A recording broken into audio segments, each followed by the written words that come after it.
शंखनाद होऊ दे, रणदुंदुभी वाजू दे, नाद घोष गरजू दे विशाल. दुष्ट शक्ती जाळण्या, मार्ग स्पष्ट दावण्यात पेटू दे शिवसेनेची मशाल.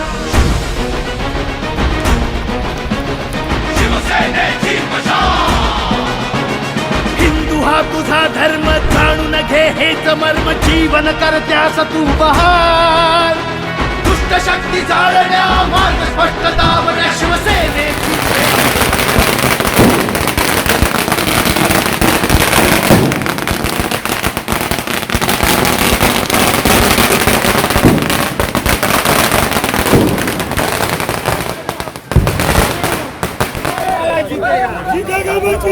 मशाल वाला जीतेगा, मशाल वाला जीतेगा.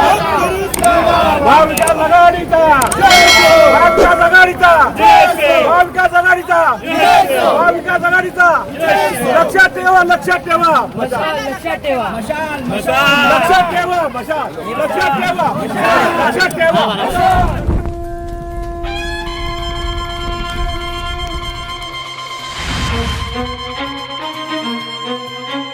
शंखनाद होऊ दे, रणदुंदुभी वाजू दे, नाद घोष गरजू दे विशाल. दुष्ट शक्ती जाळण्या, मार्ग स्पष्ट दावण्यात पेटू दे शिवसेनेची मशाल. मैं हूं आफाक अहमद और आप देख रहे हैं न्यूज़ NSO इंडिया। धारावी में चुनाव का बुगुल बुझ चुका है, ये तो हमने आपको पहले भी बताया था। और उसके बाद जो है धारावी में जिस तरह से कैंपेन शुरू हो चुके हैं, हर पार्टी एक दूसरे पर आरोप लगा रही है और वो चाहता है कि हमारा पलड़ा सबसे भारी होगा। जिसने काम किया है वो भी कह रहा है कि हमने यहाँ पर काम किया है, और जिसने नहीं किया है वो भी कह रहा है हमने यहाँ पर काम किया है। काम को लेकर बहुत सारी चीजें चल रही हैं, लेकिन लड़ाई जो है वो मैं तो समझता हूँ कि दोनों एक ही पक्ष में है। लोग उन्हें गद्दार कह रहे हैं और कोई उन्हें कह रहा है कि हकीकत में यही शिवसेना है। तो हम जानने की कोशिश करेंगे, आज शिवसेना की एक रैली है जिसमें जनसंपर्क किया जाएगा, जिसमें वर्षा ताई गायकवाड़ जी भी उनके साथ है। लोगों के साथ संवाद साधने की कोशिश कर रहे हैं, लोगों से मुलाकात करके इनका परिचय कराना चाह रहे हैं। बहुत सारे लोग ये कह रहे थे कि सर का जो चेहरा है वो लोगों में नया है। ताई, आखिर आपने क्या ऐसा कह दिया था कि आज धारावी के हर पत्रकार की जुबान पर एक ही बात है कि डब्बा गोल होने वाला है, उनका जब्त होने वाली है टिकट? मैंने कहा था अनिल देसाई वर्षा गायकवाड़ और वर्षा गायकवाड़ अनिल देसाई है। तो ऐसा है कि हम जब सब साथ में मिलके काम कर रहे, आघाड़ी बन के काम कर रहे, हाँ, जब हम साथ में मिलके काम करें, आघाड़ी बन के काम करें, तो हमारा सबका चेहरा एक हो गया है। चाहे वो खड़गे साहब रहे, चाहे वो सन्मान्य उद्धव ठाकरे साहब रहे, ये हम सब के साथ में मिलके जो एक मोमेंट चल रहा है। मैंने कहा ये लड़ाई देश के लिए है। जब लड़ाई राष्ट्र के लिए होती है, देश के संविधान के लिए होती है, तो बिल्कुल, और आपने सही कहा कि ये गद्दारों को भी गाड़ने की, क्योंकि महाराष्ट्र की राजनीति को इतना मलिन करने का काम जिंदगी में कभी नहीं हुआ जो इन्होंने किया है, और इनको सबक सिखाना बहुत ज़रूरी है। जनता को अगर कोई समझता है कि मैं जनता को मतलब खरीद लूंगा, मैं जनता जैसे वैसे ये करूंगा, ऐसा नहीं है। पब्लिक है, पब्लिक सब समझती है। आप वो सवाल पूछा था, मैं पहले आपको सवाल पूछने वाली थी, काम करने वालों में से कौन है और काम न करने वालों में से कौन है? 10 साल खासदार है, सबको पता है कि उन्होंने काम क्या किया है, कितनी बार धारावी में आए हैं।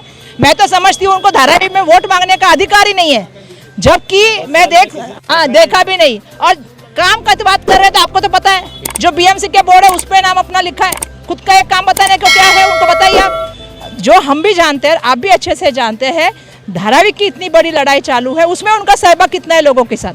तो हमारा सिंपल सा कहना है कि ये इलेक्शन जो है ये बहुत बड़ा इलेक्शन है, क्योंकि राष्ट्र का संसद बनने वाली है, उसमें देश का प्राइम मिनिस्टर बनने वाला है, देश के आगे पॉलिसियाँ बनने वाली है, और इसीलिए हमको चुनाव करते वक्त सोच समझ के डिसीजन करना चाहिए।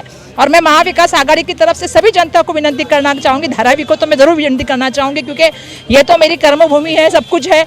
और जैसा सभी लोग जानते हैं कि वर्षा गायकवाड़ को धारावी की बेटी के नाम से जाना जाता है, मुझे चेहरा भी धारावी ने दिया है। तो मैं सिर्फ अपने लोगों से आह्वान करना चाहूँगी कि देश को बचाना है तो हम धारावी जो मिनी इंडिया करके जाना जाता है, पूरे देश में एक संदेशा भेजे कि यहाँ से एक की आवाज चली और वो महाविकास आघाड़ी की आवाज चली। ताई एक सवाल उठ रहे थे, आप पर आरोप लग रहा था कि ताई नाराज है इसलिए वो कैंपेन नहीं कर रही, वो साथ में नहीं आ रही जा रही है, लेकिन आज जिस हिसाब से आपका कैंपेन दिखाई दे रहा है इससे साबित तो हो रहा है। लेकिन कैसे आप लड़ेंगे? उनके साथ बड़ी बड़ी ताकतें हैं, उनके साथ दादा की ताकत है, उनके साथ शिवसेना की ताकत है, उनके साथ मुख्यमंत्री की ताकत है, उनके साथ सीएम की और पीएम दोनों की ताकत है। किस तरह से आप कैंपेन करेंगे, किस तरह से इस टक्कर वाली लड़ाई को आगे ले जाएंगे? हमारे पास जनता की ताकत है और सबसे बड़ी बात है हमारे पास सच्चाई की ताकत, हमारे पास सच्चाई की ताकत है।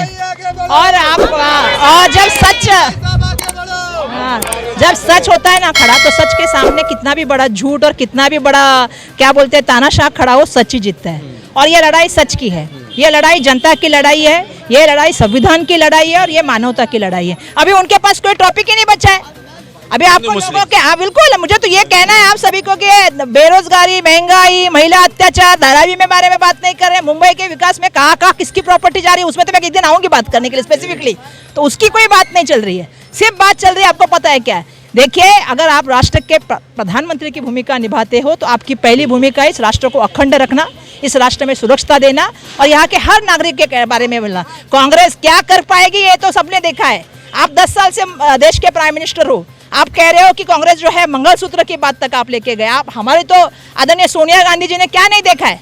आप मंगलसूत्र की बात करते हो तो राजीव गांधी को धारावी करने बहुत अच्छे से देखा है। यहाँ की सड़कों पे राजीव गांधी जी घूमे, जब मुंबई के लिए 100 करोड़ रुपया दिया उसमें से 37 करोड़ रुपया धारावी के लिए राजीव गांधी ने दिया और उनकी शहादत को आप लोग ये करने की बात कर रहे हैं। मैं तो इतना ही कहती हूँ उनके पास कोई टॉपिक नहीं है। अब उनको आपको जवाब देना पड़ेगा ना। अभी गांधी, नेहरू, इंदिरा गांधी छोड़ दीजिए, अभी आप इस देश की जनता को जवाब दीजिए कि इतने दिन में महंगाई क्यों बढ़ी है, बेरोजगारी क्यों बढ़ी है, सबसे ज्यादा 40 साल में बेरोजगारी बढ़ी है भाई साहब। ताई एक मैं सवाल आपको रुकूंगा कि यहाँ पर दोगलापन हो रहा है क्यों? अगर मुसलमानों के एरिया में जाते तो कहते समी हमारा भाई है और अगर अपने इलाके में जाते तो कहते मुसलमान जो है वो घुसपैठिए है, मुसलमान ज्यादा बच्चे पैदा करते हैं। मैं पूछना चाहता हूँ कि किस तरह की राजनीति है ये? किसकी राजनीति की बात कर रहे हैं आप? देश की, भाजपा की बात कर रहे हैं। भाजपा की राजनीति 2-3 चीजों में है, एक झूठ बोलना और बार बार झूठ बोलना, दूसरा चीजों को अपने हिसाब से कन्वीनियंस के हिसाब से दिखाना और तीसरा काम छोड़ के सभी बातों के ऊपर बात करना। गरीब आदमी के घर में क्या समस्या है ना भाई साहब, कभी बोलिए आके सुनने के लिए। जब वो चाय वाले की बात करते तो चाय वाले की क्या समस्या उनको पता है क्या? जीएसटी लगा है दूध पे, शक्कर पे लगा है, तो आदमी कहाँ से रहेगा? आप एक मैं बोलना चाहती हूँ, तो देखिए बीजेपी की आदत रही है झूठ बोलने की और जहाँ वो उनको लगता है, लेकिन हम बिल्किस बानो को भी नहीं भूले हैं, हम मणिपुर को भी नहीं भूले हैं और ना ही हम महाराष्ट्र की राजनीति को भूले। तो ताई अगर ताई सुनिए, एक सवाल खाली एक सवाल, ताई अगर ये कह रहे कि मुसलमान घुसपैठिए है तो धारावी में मुसलमानों को क्यों इकट्ठा किया जा रहा है, उनसे वोट मांगने की कोशिश की जा? तो आप ये सवाल शकील से पूछा, शकील से पूछिए, वकील से पूछिए, हाजी बाबू खान से पूछिए, मुझसे। सर क्या कहना चाहेंगे कि आपके बारे में जो है बार बार ये कहा जा रहा है नया चेहरा है, राजनीति में आपका कोई स्थान नहीं है, ना ही आपने नगर सेवक किया है, ना ही आमदार किया है, लेकिन डायरेक्ट आप खासदार इसलिए बन रहे हैं कि आपके ऊपर उद्धव साहब का हाथ है? जरूर उद्धव साहब का हाथ है, स्वर्गीय बाला साहेब ठाकरे जी का आशीर्वाद है। और कुछ नहीं किया जो कह रहे हैं उनको कहिए कि उनका ज्ञान अधूरा है, अपने ज्ञान में कुछ ज़्यादा ज्ञान में पूर्ति करें। मैं राज्यसभा का 2 बार राज्यसभा का टर्म में ये किया हूँ, 12 साल राज्यसभा में रहा हूँ। और जिस तरह से वर्षा बहन ने कहा कि कोई अब मुद्दा इनके पास नहीं है, तो बस यही मजाकिया आदत करने की इनको आदत पड़ी है, क्योंकि जिस तरह से आवाम को गुमराह करने की कोशिश करते आए, फिर एक बार आवाम को किसी ना किसी तरह से गुमराह कर लेंगे। सोच रहे हैं कि भाई आवाम से कुछ भी कहो, जो हम करेंगे वही सही। तो ये इनकी आदत है और दुनिया और जनता जानती है अब हमको क्या करना है। तो क्या आपको लगता है लड़ाई टफ है? लड़ाई कोई भी हो, लड़ाई तो चुनौती सामने वाला भी जो है वो आप ही से टूट कर गया है, वो भी पहले शिवसेना से ही वोट जीता है और आज भी वो उसी दम पर कह रहा है कि मुझे शिवसेना ने वोट नहीं दिया था, मुझे बीजेपी पार्टी के कार्यकर्ताओं ने वोट दिलाया था। वो वक्त ही बताएगा, जनता बताएगी, मतदाता बताएगा कि उसकी ताकत क्या है।